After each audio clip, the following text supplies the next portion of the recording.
এক চিলতে ঘর, ভাঙাচোরা তক্তপোষ একটা, এক বুক আশা নিয়ে তার ওপর পড়ে আছে আমার কঙ্কালটা।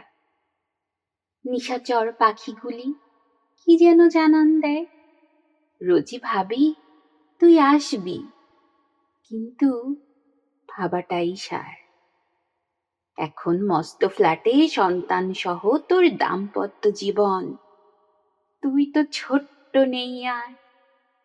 তোর এসির মতোই আমার বৃদ্ধাশ্রমের জানালা দিয়ে শীতল হাওয়া আসে, শুধু আমার ঘামটা শুকোতে পারে না। এতে আমার নেই কোনো যাতনা।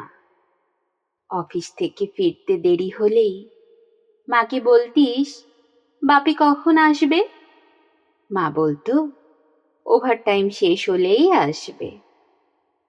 জানিস খোকা, তোর অপেক্ষায় আমি আজও ওভারটাইম করে যাচ্ছি।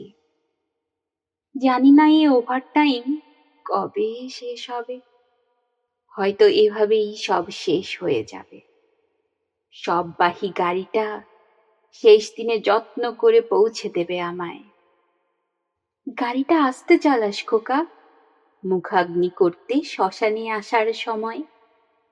চিন্তা করিস না খোকা, দেহটা আমার শ্মশানেও অপেক্ষা করবে। শুধু তোর কষ্ট হলে দাদু ভাই যে কাঁদবে।